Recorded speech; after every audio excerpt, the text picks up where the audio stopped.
అందరికీ నమస్కారం. ఈరోజు నేను మీకు చెప్పబోయే విషయం ఏంటంటే, మొన్న ఆంధ్ర, తెలంగాణ ముఖ్యమంత్రులు సమావేశమయ్యారు. ఏ సమస్య మీద అంటే, రాష్ట్రం 2014 విభజన జరిగింది కాబట్టి, ఆ విభజనలో ఇంకేమేమి సమస్యలు ఉన్నాయి చర్చించుకోవడానికి కూర్చున్నారు. అసలు ఇనిషియల్గా ఏం మాట్లాడుకోవచ్చని కూర్చుంటే, ఈ మీడియా దున్నపోతు నిందినాడు దూడం కట్టేయండి రా అన్నట్టుగా ఏది పడితే అది ప్రచారం చేశారు. సముద్రం 1000 కిలోమీటర్లు ఉంది కదా, సముద్ర తీరం ఆంధ్రప్రదేశ్కి, తెలంగాణ దాంట్లో మాట్లాడుతున్నారు. అంతకుముందు విలీనం ఖమ్మం జిల్లా నుంచి విడదీసి ఆంధ్రగడిన 7 మండలాలను అడుగుతున్నారు. అలాగే టీటీడీలో వాటాలు అడుగుతున్నారు. ఇవన్నీ ప్రచారం చేసి కావాలని సమస్యను పక్కదారి పెట్టారు. వాళ్ళు చక్కగా మంచిగా కూర్చొని ఆంధ్ర తెలంగాణకి విభజన సమస్యలు ఏమండి, తర్వాత నదీ జలాల సమస్యలు కానీ, నీటి పంపకాలు కానీ ఏంటి ఇవన్నీ చూసుకుంటే, దాంతోపాటు 9వ షెడ్యూల్ 10వ షెడ్యూల్ అని ఒకటి ఉంది. దాని మన షెడ్యూల్స్ కొన్ని ఇచ్చారు మనకి విభజనలో. దాంట్లో 9వ షెడ్యూల్లో అంటే ఏమి ఇచ్చారంటే, 9వ షెడ్యూల్లో మన ఆంధ్రప్రదేశ్ విత్తనాభివృద్ధి సంస్థ, వ్యవసాయ పరిశ్రమలకు సంబంధించి, అలాగే ఆంధ్రప్రదేశ్ గిడ్డంగులు, అలాగే 10వ షెడ్యూల్లో 107 సంస్థలు ఉన్నాయి. 9వ షెడ్యూల్లో 89 ఉన్నాయి. 9వ షెడ్యూల్లో 107 ఉన్నాయి. ఆంధ్రప్రదేశ్ సహకార సంస్థ అంటే 10వ షెడ్యూల్లో 10వ షెడ్యూల్లో ఉంది. అలాగే పోలీస్ అకాడమీ ఇలాంటి 107 సంస్థలు ఉన్నాయి. వీటన్నిటికీ విభజన, కొన్ని బ్యాంకులు డబ్బులు మూలిగిపోతున్నాయి. అవి ఎవరు వాడుకోవడానికి లేదు. దాన్ని ఎవరు షేర్ చేసుకోవాలి, ఎలా షేర్ చేసుకోవాలి, ఉద్యోగులు ఎలా షేర్ చేసుకోవాలి, ఉద్యోగులు ఆల్రెడీ షేర్ చేసుకున్నా కానీ కొన్ని దాంట్లో కూడా సమస్యలు ఉన్నాయి. దానికి సంబంధించిన ఆస్తుల్ని ఎలా విభజన చేసుకోవాలి, ఇవన్నీ చాలా ఉంటే అయ్యే. తర్వాత భద్రాచలం దగ్గర పక్కనే 5 గ్రామాలు ఉన్నాయి. 5 గ్రామాలు తెలంగాణకి చాలా అవసరం. అంటే భద్రాచలం పక్కనే, టౌన్ పక్కనే ఉన్నాయి.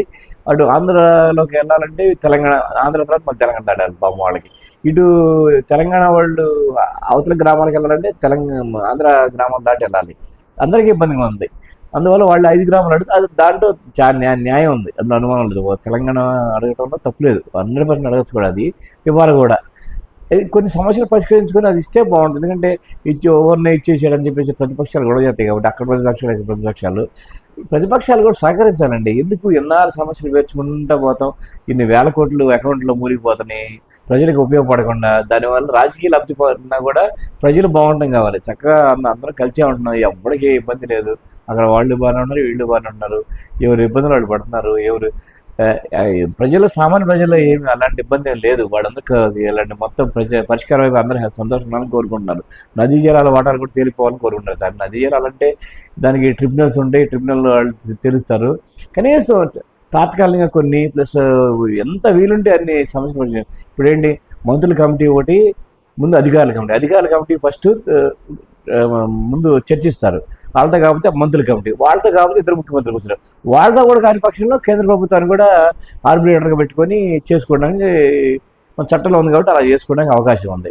అది చాలా మంచి పరిణామాన్ని సంతోషపడకుండా ఏదేదో ఎవరి నోటికి వచ్చిన వాళ్ళు మాట్లాడతాం. చాలా మంచి పద్ధతి కాదు. చక్కగా పరిష్కారం అయితే కొన్ని అకౌంట్లో డబ్బులు మూలిగిపోతా ఉన్నాయి. ఆ డబ్బులే కాకుండా ఆస్తి పంపకాలు అయిపోతాయి. 10 రూపాయలు ఎవరు తీసుకుంటే ఉంది, 1000 కోట్లు అటుపోయినా 1000 కోట్లు ఇటుపోయినా పెద్దగా వచ్చే నష్టం ఏం లేదు. ఇద్దరు కొంచెం ఒక మెట్టు దిగి రెండు రాష్ట్రాలు పరిశీలించుకుంటే అందరూ సంతోషిస్తారు, ప్రజలందరూ సంతోషిస్తారు. అదే ప్రతిపక్షాలు ఏదో ఒకటి మాట్లాడుతుంటే తప్పదు, విమర్శలనే తప్పదు. కానీ వీలైనంత వరకు సామరస్యం పరిష్కరించుకోవాలని కోరుకుందాం.